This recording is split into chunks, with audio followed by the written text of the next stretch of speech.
Is the Ohio River the one at Cuyahoga Valley that was like... No, the one that lit on fire? Yeah. That's the Cuyahoga River. Oh, is it? It's not the Ohio River. Okay, Yes. I was like, ooh, I don't know how much you'd want to be canoeing in there. This is the Exploring the National Parks podcast with Dirt in My Shoes. My name is Ash, and I'm a former park ranger and the founder of Dirt in My Shoes. I think that the parks are best seen from the trail, and I'm here to make national park trip planning easy. And I'm John. I carry the kids on the trails, I tell stories, and notice all the things that Ash doesn't care about much, like birds. Join us as we show you around America's spectacular national parks. We're sharing our favorite places, fun facts, adventures, and misadventures. And we'll even throw in a little trip planning. Let's start exploring.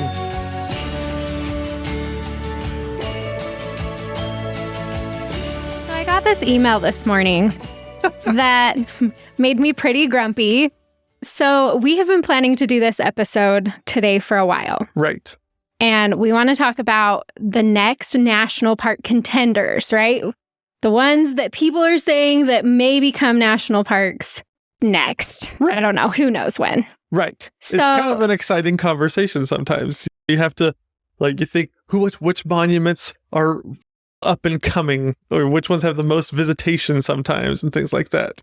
Right. So we have been wanting to do this episode, but I'm like, okay, we got to wait until there's like a break in Congress or they're not actually going to pass anything. We got to make sure, so that it doesn't... How sad would that be if we talk about all these national park contenders and then they pass a new national park before we have time to even release the episode? Right. So I get this email this morning. I open up my inbox and here is the headline. Amatchi National Historic Site formally established as America's newest national park. And I was like, no, that's not even one that people were thinking would become one. Like, that's not on my list. Right.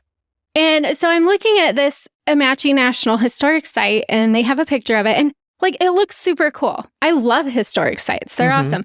So this is the newest, quote, national park, which I will talk about in a minute as well. Right. I've got to rant a little bit here. But basically, this National Historic Site, it's in Colorado, and it shows it's like a Japanese internment camp. Right. And so really cool stuff to celebrate. Well, not celebrate, that's not the right word. Right. But to save this spot so that people can go and visit and learn about what happened here. Exactly. Right? It's the perfect place to preserve so that people can learn from it. But because it's an internment camp, most of it is just buildings. Right. And so going back to that headline in my email, I was like, America's newest national park? No. People, we've got to stop making national parks out of man-made structures. Right. In general. I don't have a problem with Mesa Verde or anything like that, but I do have a problem with Gateway Arch. That should not be a national park.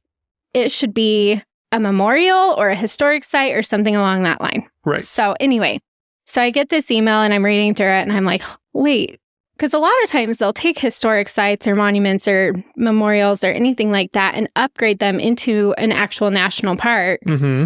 So I was like, okay, well, this is a historic site and it says now it's the newest national park. But nowhere could I see where it was called a national park officially. It's not an official one of the 63, right? So it all just gets really confusing. And this is my problem. Oh, well, let me go back. It's not a national park. Right. Okay, what they did is President Biden, a couple years ago, signed into making this a historic site. Mm-hmm. But then they had to actually work with the town and the area to actually get the land they needed to have a historic site here. Right. So they had to acquire this land and they had to set it up. And so this email today is saying, yay, we did it. It's an official national historic site. Woohoo! But it's not a national park. It's not. So when you go to the national, I don't know if this bugs anyone else, but when you go to the national park site or if you're searching for national parks in California, for example, a lot of the times you'll see this list of, here are the 48 best national parks in California. And I'm like, no. Yes. This is, and I agree with Ash completely on this. I am it is one of my biggest bugaboos, I think, is just no. That is not. There might be 48 national park sites, like Right. run by the National Park Service. So that can be trails, recreation areas, monuments, memorials, historic sites. All of that falls under little N national, little P park sites, right? Right. But there's only 9 national parks that are national parks. Right. So it just gets so confusing. And I hate it when people do this, like especially on Google for like getting people to click over to their site and be like, these are the top 40 national parks in California ranked. And I was like, no, there are 9 official national parks. You're confusing people. Right. So, exactly. Anyway, this email was super confusing. It's not a national park, capital N, capital P. It's a national park site. It's been established as a historic site, which is super cool. And I want to go visit. I think it looks really neat. And I would love to take our kids there and have them learn about what happened during World War II with the Japanese Americans. Like, I think that's super important. Oh, yeah. But it's not a capital N, capital P national park. So there's my rant. Right. Well, but I also think that these distinctions matter. Well, they do. Because there's national monuments, and a lot of the national monuments are set up, the Antiquities Act, to protect and preserve certain aspects and certain things. And then you have national historic sites that are there to memorialize or to teach us about certain points in time and certain things that happened in history. And then you have the national parks, which are there for preservation, conservation, and recreation. And the process is slightly different. I mean, it's pretty hard to become a national park. You've got to get both sides of Congress. You got to get it all. Right. They all have to say yes. So it is a little bit harder to become a national park as well. So anyway, I was just like, phew, breathe a sigh of relief. Today's list of what might actually become the next national park is still intact. Yes. We are not out of date yet. As of today, we wanted to talk about some of the contenders for what will be America's National Park number 64. Right. And this is a request episode from Quinn. So shout out to Quinn. Thank you for all of the great ideas. We've gotten a lot of requests. Yeah, which for is podcast really fun. Episodes. Yeah, so we love that. But just for point of reference, the last national park was New River Gorge, and that was December 27th, 2020. Right. So it's been 3 years, basically, 3.5 years since we've gotten a new national park. So I'm really excited to talk through this list. For the record, I've only been to 2 of these places that are on the list. I think you've only been to 1. Yeah, I don't think I've been to that many of them. Yeah, so we got to learn some new things, and we just wanted to talk today about some of these cool places that you may or may not have heard of either that are in the running according to the general consensus. Basically, what I'm seeing is there's like 7 main contenders that people have been lobbying for trying to become a national park. Right. So let's start with number 1. Let's jump up to Maine.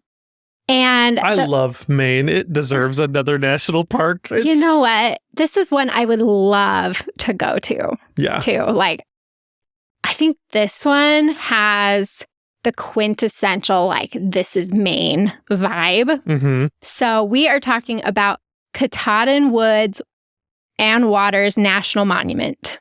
Oh, that sounds awesome. So, just the name, it just makes me feel like, Woods and Waters. It's kind of a mouthful. It is a little bit. I had a hard time saying that, but Katahdin Woods and Waters National Monument. This is in northern Maine. And the national monument was established in 2016, so it's not that old. Which would be kind of a Cinderella story in a lot of ways if this thing, being relatively new in the first place, jumps to the front of the line and became a national park. Yeah. So if you've heard of Mount Katahdin, which is Maine's highest peak, actually, which is cool in and of itself. But the main thing about Mount Katahdin that if you're a hiker, you might recognize is this is the end of the Appalachian Trail. Right. So it's a big deal. It's a huge deal. People hike for 6 months to make their pilgrimage up to the top of Mount Katahdin. Right. So I think that's super cool. I have always wanted to go there. It almost just deserves it based on that alone. Yeah. In my mind. I agree. I think this one is cool. But the other thing about it that's really cool is like it has ponds and streams, dense forest. It has a ton of wildlife. This is where you're going to find the moose in Maine that you don't find in Acadia. I was going to make a joke. This is a national park in Maine that I could buy a t-shirt with a moose on it. Exactly. Because I did not see a moose in Acadia, therefore I cannot buy a t-shirt with a moose on it. I know. Well, because there's not really moose in Acadia. How disappointed were we? We were so sad. Everything has moose on it, and we're just like, I only saw seagulls. Well, there's a ton of moose in Maine, but just not in Acadia. But they're all at Mount Katahdin. Right. So there you go. We just need to balance it out so that there's actually moose in a Maine national park. Yes. I feel like that's really important to me. Moose and an epic hiking trail. Yeah. So I'm all on board for this one. The main things that people like to do, like we said, there's a lot of hiking, not just the Appalachian Trail, but that's really the main one. There's the Katahdin Loop Road that you can drive just to soak in all the views, lots of viewpoints and trailheads and things like that. We mentioned the wildlife. Canoeing or kayaking the Penobscot River is really popular up here. Fishing, a lot of river and stream type recreation. I think that would be a really cool thing to be able to do in that specific national park. I bet you the fishing would just rock everybody's world. Yeah. So I am so on board with this one. I would love to see this become a national park. Do you think you'd be able to see the Northern Lights from here? Is it far enough north? Yeah, I bet you could see them. I think probably the bigger issue would be getting clear enough skies. Yeah, during the winter. Because it's as far north, if not more, than like Voyagers. And we've seen that there's Northern Lights there. If it's northern Maine, you're like way up into Canada if you went parallel to where you are in Maine. So yeah, I'm sure you can see them if the sky is clear. And it gets really cold in Maine, so. Yeah, that'd be so cool. By the way, my boys and I recently started ice fishing as well. And so I bet you could ice fish up here. I mean, Maine is heaven for outdoorsy people. Mm-hmm. There's so much to do up in there. So much. So anyway, I'm all on board with that one. I really like that option. And I think that it would be really exciting to see that as a national park. Right. Do you think they'd stick with the name? Or do you think they'd shorten it down? Like, that's why they changed it to Zion from the name that it was before. That would be interesting. That is kind of a mouthful. It more easy to say. But I really like the romanticism of Katahdin Woods and Waters. Sounds pretty good. The next one, which takes us actually way far south. I don't even know how to pronounce this properly. Ocmulgee Mounds National Historic Park in Georgia is another one that's on the short list here for becoming a national park. I have always wanted to go here. Yes. Let the record show that even a lot of people still don't know about this place, but I am a sucker for like Native American history and stuff. Yeah. And so there's one here in Georgia, the Ocmulgee Mounds. There's another one, I think it's Ohio. Yep, Ohio has some mound that has some mounds. But I have always wanted to see these in person. And so the fact that like these are a contender, this Ocmulgee Mounds in Georgia is a contender, just really makes me excited. Yeah, I actually saw, so there's a documentary on Netflix. And I don't remember the exact name of it, but it was like Lost Civilizations. And it's basically this guy that goes through a lot of these ancient civilizations all around the world. And he points out that a lot of these ancient peoples, they built pyramids. They also had a lot of similar like creation or like ancient flood myths and things like that. Mm-hmm. But what was super neat that was, at least here in the North America, stories that he kind of followed and he exhibited in this documentary was the mound builders used the stars in so many cool ways. And so you'll be able to track lots of really interesting things like the summer solstice, the winter solstice, and you have all of these different mounds built in conjunction with these amazing things that happen in the sky. And so as you visit this place specifically, but also the one that we mentioned about in Ohio, it's like, oh my gosh, these people knew the galaxy, man. Mm-hmm. They knew the cosmos so much better than we do now. And they actually built an entire landscape that helps to track a lot of the cosmological things that you can find when you pay attention to what's happening in the sky. Oh, it's so cool. So Ocmulgee says that this park has artifacts, mounds, ceremonial sites that span 17,000 years of human habitation. That's nuts. So it's archaeologically and historically is just like incredible. Yeah. In addition to that, so one of the main part of the park, you want to go see the Great Temple Mound, which is a structure. It's a big mound, basically. I mean, so they said they used it for ceremonial and burial grounds, like these different mounds. But this one, the Great Temple, is 56 feet above the floodplain of the river. So it's tall, like, I don't know, bodies in there? I don't know.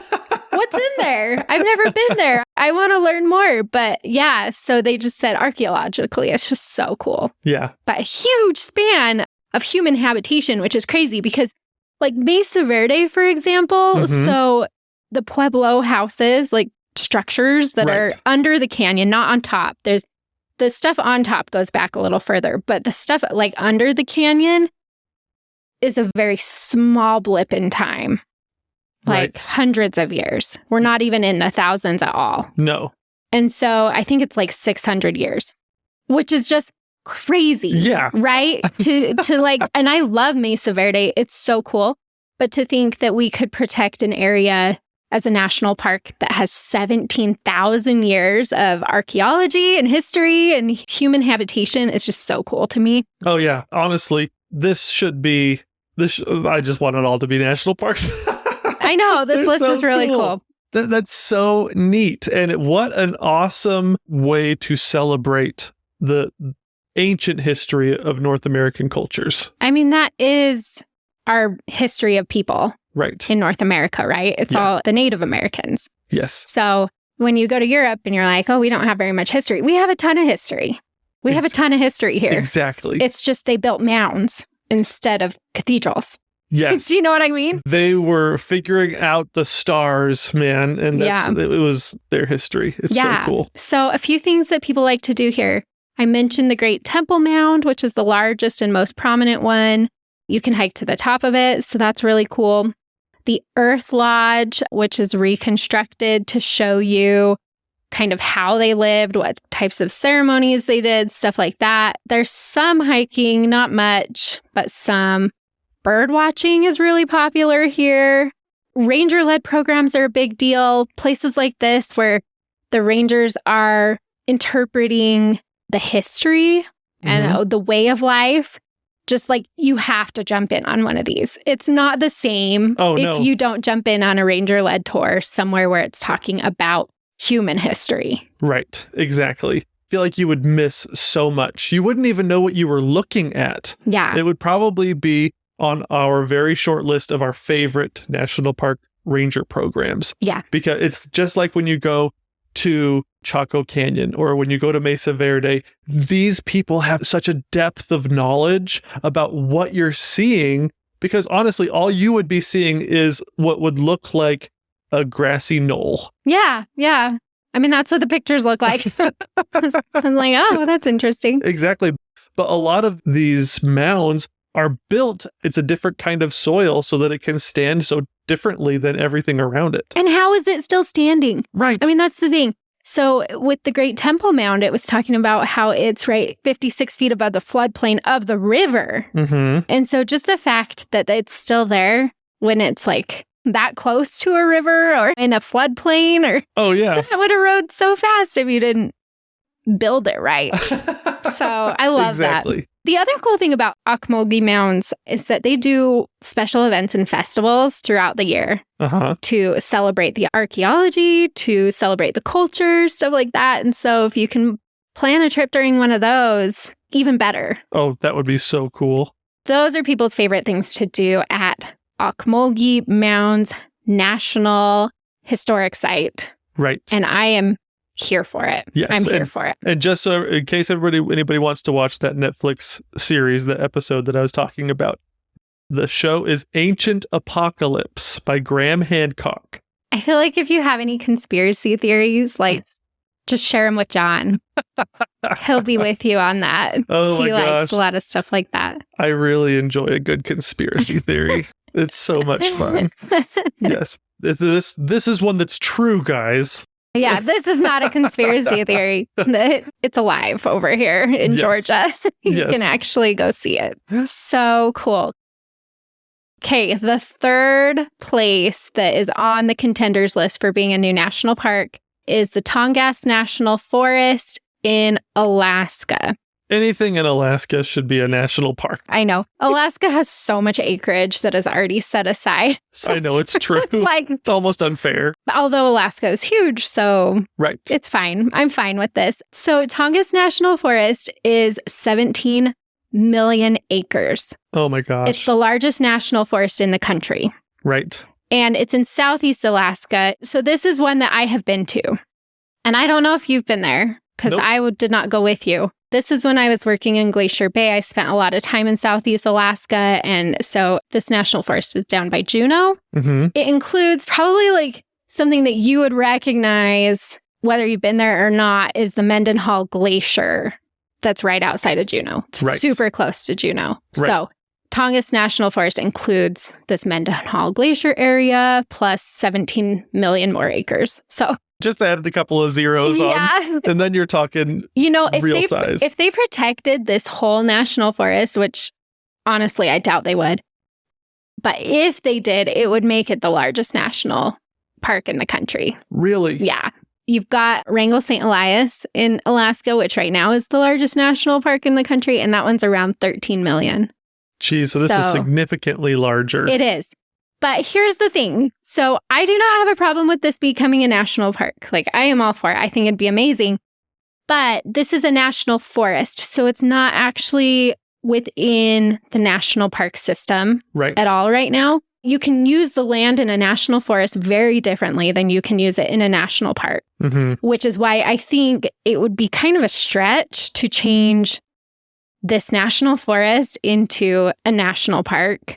Yeah. Straight across. They wouldn't do it straight across. There's so many industries that are embedded in national forests. Well, because you can still log and hunt and mine, stuff like that in national forests. Right. And so I do think there would be like massive uproar from people if you tried to make the whole thing a national park, but they could take a chunk of it. Yeah. And say, you know what, in this section right here, we're not going to do any of those things. Yeah. Just find like I actually think a couple of years ago, it's ringing some bells as we're talking about this. I get a lot of emails from a lot of conservation nonprofits and things like that who keep, telling people, donate for this or donate for that, sign this petition and things like that. Well, I think I got one for Tongass National Forest because they were trying to protect a certain part of it, because I think it has some areas that have some really ancient groves, like some really old growth forest sections. And I think that in my mind is like, yeah, let's protect that. All these other industries that we talk about, they've had access to so many other places, but let's protect the old growth sections. I'm just looking at the website. It says that the heart of Tongass is adorned with ancient Sitka spruce. Nice. And western red cedar trees, some of which have stood for centuries. Yeah. Then it also, it protects a lot of species like bears, eagles, salmon, the Sitka black-tailed deer, which I don't think I've ever seen. There's a coastal rainforest ecosystem. There's fjords. There's, old growth temperate rainforest, huge mountains, all of the above. That's so cool. But in addition to that, too, this area, a lot of areas, honestly, in Alaska are very sacred to Native peoples. And so protecting some of Tongass National Forest would also protect a way of life that people have had in this area for a long time. It would help us learn more about the cultural aspects of the Southeast Alaska area, which is really cool because like I said, I lived in this area. I worked in this area. Like the traditional Tlingit Native American ways and stuff just play a huge part in Glacier Bay specifically. But there's also a few other indigenous tribes that use this area, have inhabited this area for thousands of years. In addition to the Tlingit, I don't know how to say these, but like the Haida and the Tsimshian peoples. Anyway, sorry about my pronunciation, but it's just cool. There's a lot of different tribes in this area that have used the land forever. The Native American cultures here are probably a lot of the ones that you kind of envision when you're thinking of Alaska. A lot of the totem poles and a lot of the really beautiful carvings and the really amazing wood canoes carved out of these giant trees. And so it's a really cool culture that you can share with people by making this a national park, because people will come and people will learn. But also the natural resources that you could possibly protect by finding a core area of this. I mean, you can not only protect old growth forests, but that also protects a lot of the animals that live there, like the specific owls or birds that need old growth forest trees to nest in. And then, but also you'll protect the water resources. And so you'll have all these river systems that cut through the national park. And a lot of those are perfect salmon fisheries. And so you'll have amazing fish aquatic resources as well. Not all, but also all the bears and these other these mammal predators that have a large area of land that is their range that they wander across as they hunt and things like that. And so there's a lot of great reasons to protect this place. It's the most amazing landscape. If you just think of ocean leading up into these amazing evergreen forests, sometimes cross-cut by glaciers and things like that. Yeah, well, I mean, that's the thing. So I mentioned Mendenhall Glacier, which is a really popular one to go see from Juneau. So there's a lot of hiking here, obviously. And the cool thing about hiking in Alaska is like you literally never know what you're going to see, like wildlife-wise. But there's some trails that will take you through areas of the forest, but there's also some that will take you to glaciers. There's some that will take you to some good wildlife viewing spots. So that's a big deal in this park too. Wildlife viewing. Fishing is huge, as we mentioned. There's a lot of water with salmon and other species. Something I've never done here, what I would love to do is a boat tour, because there are big fjords and inlets. You can see glaciers from a boat. So that's really cool. Canoeing, kayaking, anything like that. Just again, because there's so much water. The Tongass Highway is a really cool scenic drive that you can do. You can do flight seeing tours, which holy smokes. You can see so many cool things from a flight seeing tour. So just lots, like no matter how you like to recreate, you can find that here. And I think that's mostly true of anywhere in Alaska. But it would be cool to take a little section of this and pull it into the national park system, I think. I love it. And I think a lot of people, especially on the preservation side of like the debate, are thinking, just leave it as it is. If nobody knows about it, it'll be just fine. But at the same time, it's like, but if we don't protect it, then some of these industries might get into some of these old growth forest areas, or they might disrupt some things eventually. And so if we can start the preservation or conservation of it now, then we can just make sure we lock down some sections. You know? I mean, and I will say that John and I lean towards preservation over all things. We're not huge, like we don't hunt. We don't do a lot of the other things that people like to do in some natural areas. And we are national park people. And so we would love to see more areas protected from other things that maybe aren't our favorite things to do. So understanding, having it be a national forest, it's not that it's not protected. It is. It's protected. It's just loose. It's looser than it would be if it's a national park. So either way, it's not like destroying this land because it's not a national park. We're just a big fan of boundaries. There's just a really cool, there's some really cool parts of it that probably we should put some boundaries around and say, hey, don't touch these. And for the rest of the national forest, we won't be up in arms about stuff that you do in those, but put up some boundaries around the really cool, really important sections. Like the trees. We're suckers for trees. Old growth forest trees. It's like, please don't cut those down. Please don't. We can't get those back. They've been there for so long. I know. It's so true. Anyway, that's a big deal to us. Plus, when you put that national park designation on something, then you just add some resources that make the place more accessible while still protecting it too. And so you allow people to visit this place and see some amazing things that they otherwise would never have a chance to see. Yeah. And so it's such a neat opportunity to share this place with the world. I'm here for it. I will never say no to more land in Alaska being protected. So this next one is fun because it's really close to home for us. Yeah, this is number 4. And this is the other one that I've been to. Craters of the Moon National Monument, Idaho. Yeah, I thought this was funny. On the National Park Service website, it says that Idaho already has a national park. Mm-hmm. Can you guess which one?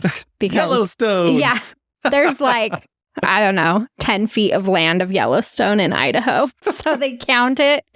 So what I think would be cool about this on Craters of the Moon is it would, in my mind, be Idaho's first national park. Right. I agree with that. Yellowstone doesn't count. So it would be Idaho's first national park, which in a state that is so beautiful and has so many cool things to do, the fact that it doesn't have its own national park is kind of crazy. It really is. But also what would be so funny about it too is that this would be a national park in Idaho with one of the most beautiful places with the most alien landscape in being protected. One of the most barren and dry parts of Idaho. Oh my gosh. So different from what you're imagining. Fish Lake, Idaho from the Goofy movie. We're going to Lake Destiny, Idaho. It's Redfish Lake and the Sawtooths. Yes. Yeah, but I love that movie so much. Lake Destiny, Idaho. Dun, dun, dun, dun, dun, dun, dun. That's so good. I know, it is so good. Yeah, maybe people didn't know that Lake Destiny in Goofy movie is based off of Redfish Lake in Idaho. Ooh, that's a deep cut. It is. Look it up. Redfish Lake. We've been there. We love this area. It's so pretty.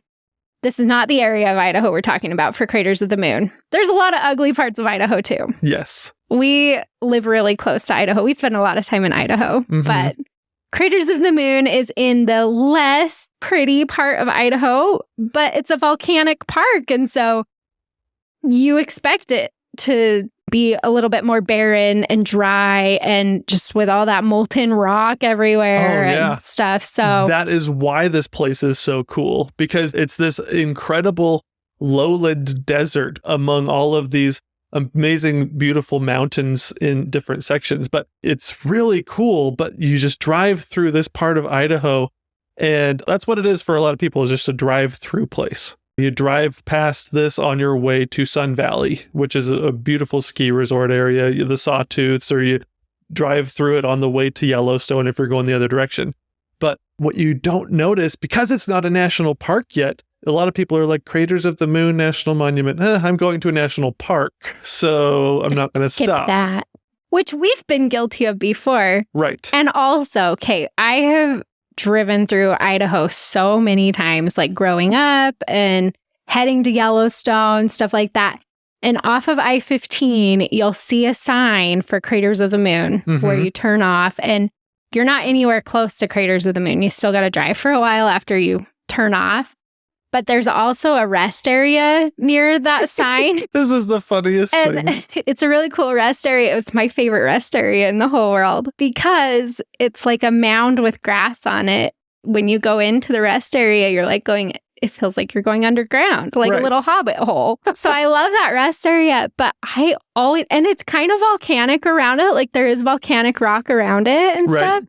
And I, for 25 years, thought that was Craters of the Moon. This funny little rest area that has a sign directing you to Craters of the Moon. I thought that was actually Craters of the Moon. We went for the first time a couple years ago, and I was like, oh, Craters of the Moon. Yes. It's not just a rest area. Oh my gosh. This parking lot, anyway, it was just so funny. It's just right off I-15. It's literally, you just pop on and off I-15. Where versus going to actual Craters of the Moon, you've got to drive for an hour through nothing. So I learned my lesson. Yes. But I'm on board for this, and I like this one because, well, I mean, not only is it really cool, but this national monument was established in 1924. So it's really old. It's really old, 100 years old. You know what? They should make it a national park this year. It's 100th anniversary. Yes. They should do that. But that's a pretty old national monument. Whether you're on the Republican or on the Democrat side, that should be your campaign slogan. 100 years, Craters of the Moon. Yeah. So I really like this place. There's lava tubes. You can see a bunch of cinder cones.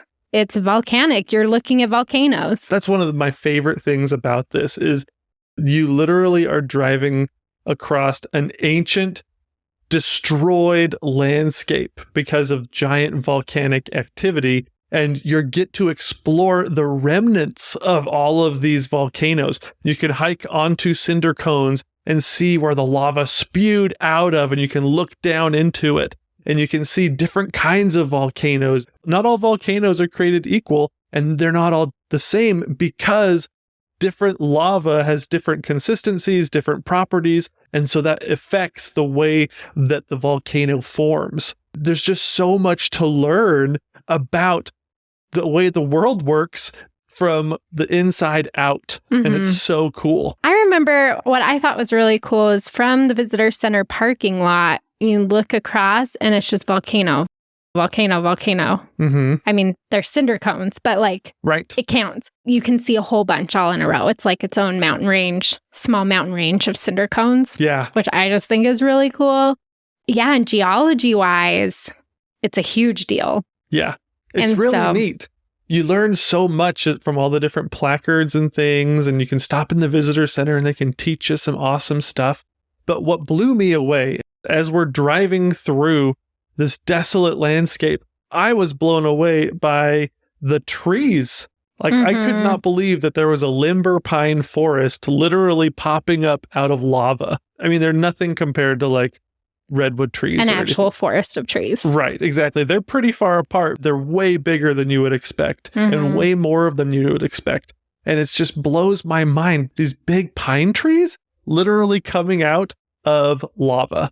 So cool. Yeah, and when we were there, there were also a whole bunch of white flowers popping out of the lava. There's buckwheat. Those were buckwheat plants, There's lava fields everywhere. And I made John stop driving. I turned into one of those annoying people that just put your flashers on. I got to look at this better. And there was nowhere to pull off, but nobody was in the park, so it was fine.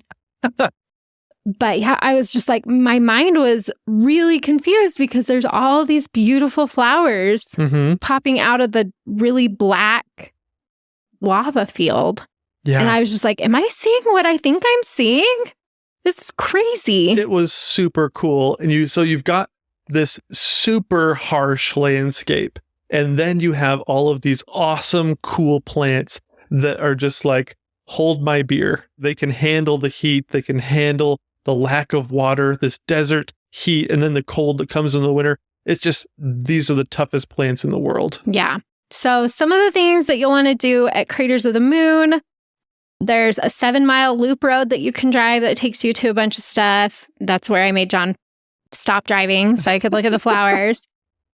There are some really cool hiking trails. John said you can hike to the top of some of these. You can look down into the craters on some of these, which is really cool. Going into the lava tubes is a huge thing. You've got the Indian Tunnel or the Boy Scout Cave. You've got different things you can do there. Right. Stargazing, because you really are in the middle of nowhere, and Idaho has pretty good clear skies. Right. And there's a campground there, so you can stay at the campground and go stargazing at night. And then the visitor center is really fun, just so you know what you're looking at when you're there. The Junior Ranger program here specifically was really valuable for us and our kids because it forced us to actually learn about what we're seeing so that we could actually appreciate it. Yeah. Otherwise, we would have just been oh, look at the black ground as we drive around and see a few mounds here and there, and that would have been it. So, all in favor of Idaho's first national park? I think that Idaho should have one. So I'm all for Craters of the Moon becoming a national park. Yes. Number 5. Mhm. Number 5 contender for a new national park. The Shawnee National Forest in Illinois. This one sounds awesome. This one would be the first national park in Illinois. I'm all for firsts. I really think so too. I think every state should have one national park at least. I think that's a great idea. Right? We have like 20 states that don't have them. Mhm. So let's start with the states that don't have them. Start adding a national park to every state so everybody can see one within a few hours. Yeah. But I think that there's a problem with that. Oh, really? Why? Yeah. I do have a problem with that. Why? Because I think that the ones we have now are just so cool. And You don't want any more? no, I do. I'm all for every state can have their national parks, but we need to have an OG status for the original. Yes, let's make it even more confusing for people. Well, there's over 420 national parks, but they're not all really national parks. And then there's 64 real national parks, but they're not all OG national parks. So, yeah. I get what you're saying, I though. didn't say there weren't holes in my logic. It was just a proposal. Maybe there's holes in my logic too, but I do think it would be cool for Shawnee National Forest to become a national park so that Illinois can also have a national park. Yeah. I think that's a big deal. That's a big deal. And I think eastern forests are so pretty. Like this would probably be another one of those eastern forests that you're like, I have to go here in the autumn just so that I can get all the amazing colors. Yeah. You know what I want to see? I want to see Garden of the Gods.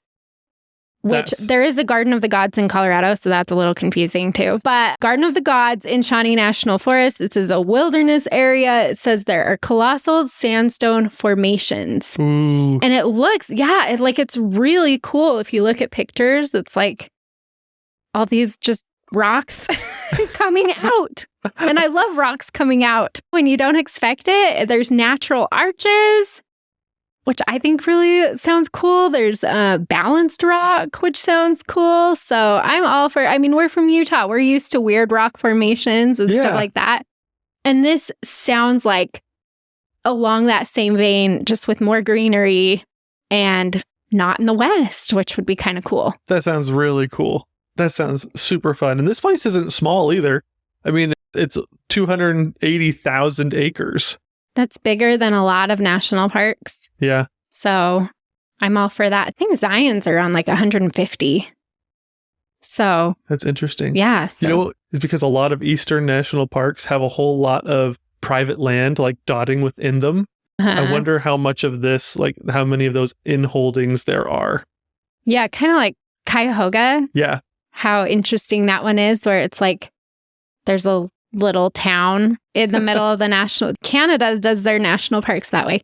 Right. I'm not sure how I feel about that, but it would be cool to have more protected land in the East. Well, this could be really cool. Like if there are a lot of farmlands and homesteads inside of it, it could be kind of like Cades Cove in Great Smoky Mountains, where you have some really beautiful farmland valleys. Yeah. That'd be cool. So this says that Shawnee National Forest was established in 1939. It has lush woodlands, rugged bluffs, rolling hills, picturesque lakes. Like I said, it has the Garden of the Gods wilderness area with the sandstone formations. It includes the Illinois Ozarks. So that's cool. There's a river-to-river trail that goes through the forest from the Ohio River to the Mississippi River. Ooh, that's cool. So that's pretty cool. Again, similar to Tongass, this one is a national forest, so it's not protected under the National Park Service right now, which I think would make it harder to get its national park designation. Right. Again, because just the land uses are very different. But I think it'd be pretty cool if they could pull it off. That'd be so cool. That would be a lot of fun. The other thing that I was looking at, I was thinking, well, Indiana Dunes is pretty close too. It's just right across the border or whatever. So, but there's none in Illinois, which is kind of surprising. Yeah. So some of the things that people like to do at Shawnee National Forest is, like I mentioned, the river-to-river trail is a big deal. You can drive the Shawnee Hills Scenic Byway or the Ohio River Scenic Byway if you want a really nice scenic drive. You've got the Garden of the Gods. Rock climbing is really big here. Interesting. Because of the sandstone cliffs. That's so which cool. is really interesting. Sandstone isn't the best for rock climbing usually, but Moab is full of a lot of bouldering sandstone. opportunities for some of the smaller bouldering ones. is a big one. Yeah. So I think that's really cool. I would love to go check that out.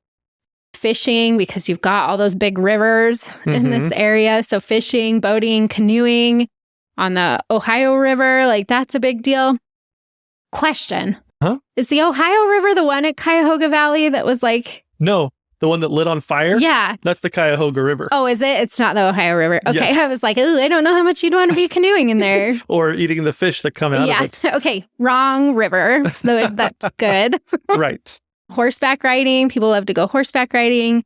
I mentioned before, because this is a national forest, people like to go hunting here, which they would not be able to do in the national park. That would probably be a big uproar if they did take it and turn it into a national park. But lots of really cool things to do. I would love to check this out. I am really curious about the rock climbing. Yeah. I want to see what it's like. So we're going to have to get our gear out. And I just think it'd be really cool to see those sandstone cliffs. So anyway, that's Shawnee National Forest, contender number 5. Number 6, we've driven past a bunch of times. I know. And I'm like really sad we've never stopped, but we're always like en route to somewhere else and don't have time. But it's always on the way to White Sands.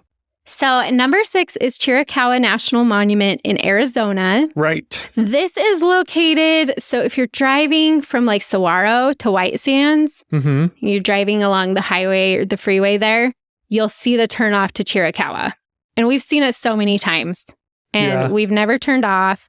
It's kind of close to Tombstone, actually. Right. That'd be a cool thing to combine together. It'd be amazing. I don't know why we haven't done it, but now we're going to do it. The next time I'm down there, in fact, we're going to Phoenix here pretty soon. And I was like, how far is it to Chiricahua from Phoenix? It's like 3 hours. It's not very close. Next time we're in Tucson. Yes. Yeah, Chiricahua, I think really, from what I can see, this one is kind of the front runner for a new national park. People really want this to be a national park. Right. And it's already a national monument, which I think when they're already a national monument, the jump to national park is like nothing. You just got to change the sign almost. Yeah. Because it's already part of the Park Service. It's already got incredible protection. Listen, this one is established in 1924, same as Craters of the Moon. 100th year anniversary. Let's do it, Congress. Give us one of these. Just one. Yeah. So this one the monument is 11,000 acres. It has rock pinnacles. So it's a lot like reminiscent kind of Bryce Canyon. Well, some where you're hoodoos. hiking. Yeah, you're hiking through these rock pinnacles, stuff like that. It's not a very big area.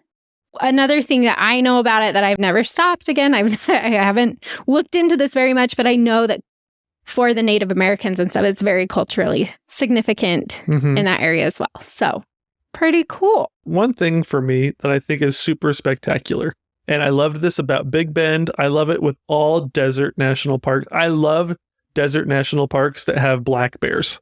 I just think that's so cool. I know. It seems so out of place. And this place has black bears, and it just makes me happy. Which is very surprising, I feel like.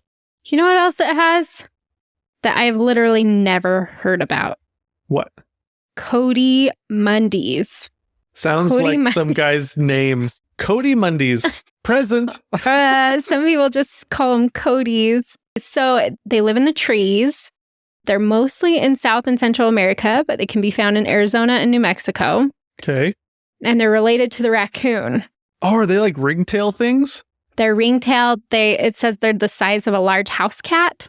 Ooh. And they hang out in the trees. They look pretty freaky, honestly. So anyway, those are at Chiricahua as well, which is just all better reason to go see something weird.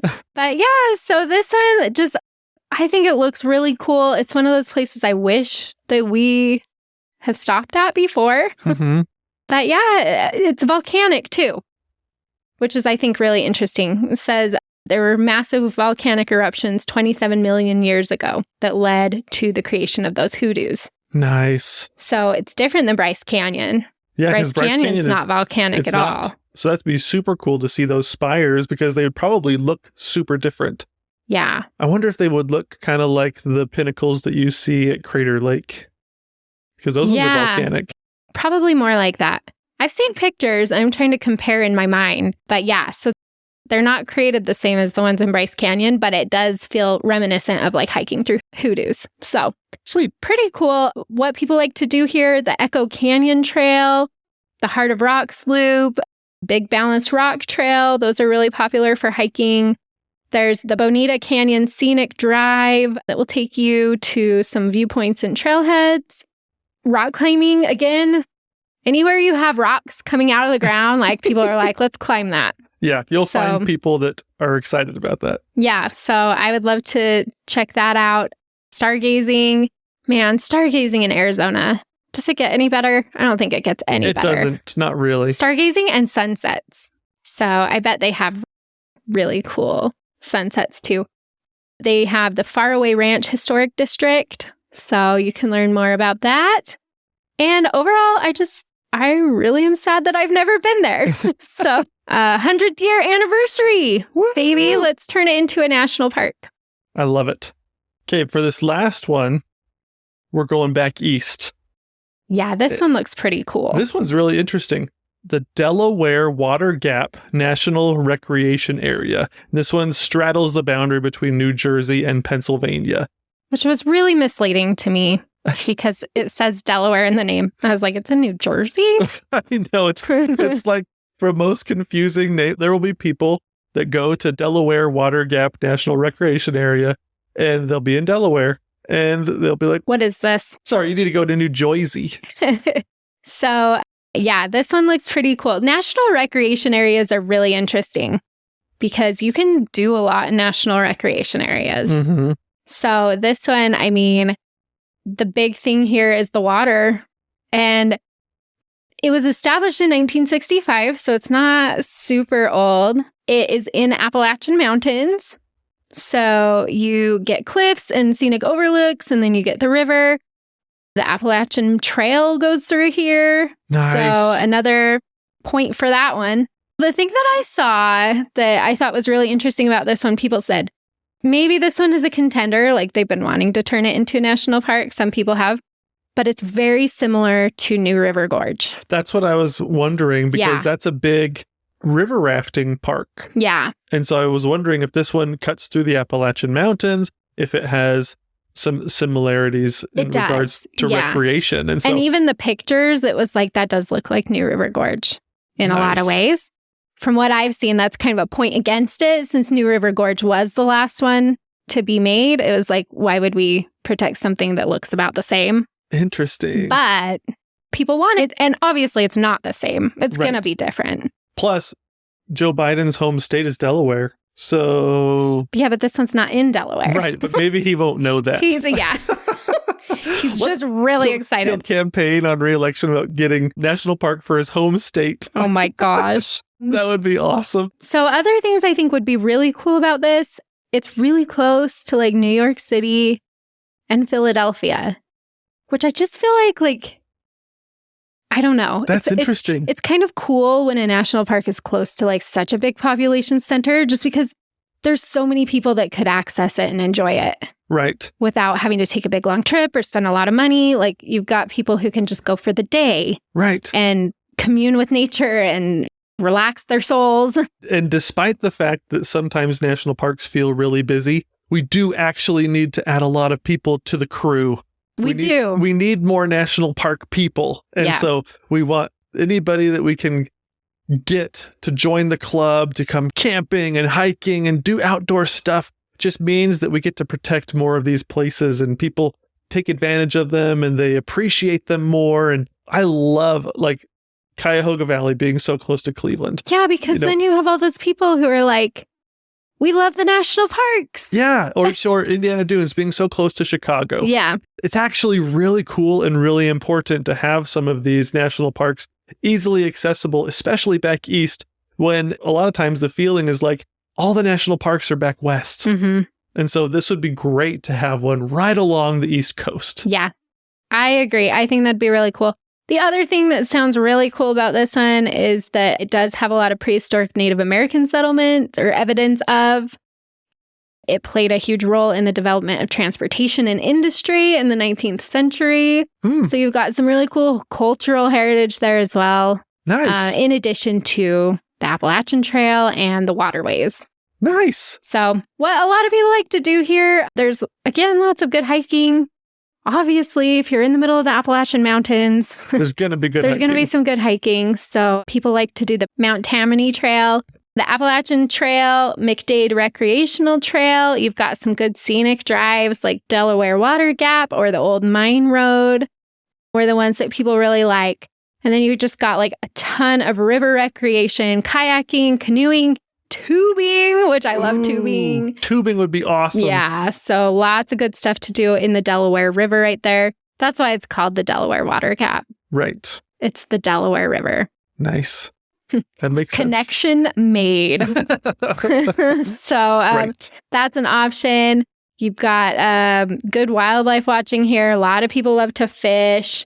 Biking is a big thing here, which I think is super cool because you've got the McDade Recreational Trail, which runs parallel to the Delaware River. That's what I was just going to say, because in Cuyahoga, if the river is slow enough to tube, that means that it's not moving very fast. And so you could probably just have a really chill bike ride. Right. That'd be sweet. Yeah, so they have this trail right along the river. It says it's pretty flat with some really nice scenic views. So that's another option too. Overall, just I think really cool option for a new national park. Like I said, this one does not get my vote for the next one. I don't think they'll do it for the next one. I could be totally wrong, but I think I'm on board with what other people are saying, where it's a little bit too similar to New River Gorge, probably. That makes sense. Give it a year or two. Who knows? Yeah. Maybe so. So should we make our votes? Let's make our votes. Okay. I am trying to decide which. I chose mine. Did you? Okay, you go first. Okay. So mine would be the Katahdin Woods and Waters. Yeah. I don't know. I just think that one's so cool. The end of the Appalachian Trail. And I think I love Maine. I want to go back to Maine more often, and this would give me a chance to do that. So I would choose Katahdin Woods. I think I'm leaning towards the Ocmulgee Mounds. Oh my gosh. Yeah. I think I'm leaning towards that one. I love stuff like that. I take such great pride in the history of the country. Yeah. And the Native Americans that lived here. And I think we need more things that show people that. Plus, I think the East needs another national park. I would love to see another national park in the East. Yeah, that's true. So I think a lot of these were back east. That's pretty cool. So I love that those are all options. Yeah. I mean, as much as I want to be like Chiricahua in Arizona because that's close to us, and Craters of the Moon in Idaho because that's close to us. It's like, no, we already have enough. We have a bunch of parks out here. So let's give one to the East. Let's go to Georgia for Ocmulgee Mounds. I like how we chose the beginning and the end of the Appalachian Trail, basically. I know, it's true. Georgia and Maine. And so for your task this week, thanks for listening. We want to hear which one you would love to see as America's next national park. Yes. National Park number 64. Which one do you vote for out of these 7 options, and why? So head to the Dirt in My Shoes Instagram or Facebook page. We'll have a post there for you where you can chime in on your favorite and let us know which one you would vote for to be America's next national park. Yes. And then, if you wouldn't mind, please head on over and give the Exploring the National Parks podcast a 5-star review. We just love hearing from you. And special thanks again to Quinn for requesting this episode. We love your requests. Keep them coming. Head over to dirtinmyshoes.com/podcast to put in your request. There's a form at the bottom. And otherwise, we would just love to see you out on the trail. Be sure to go get some dirt in your shoes this week.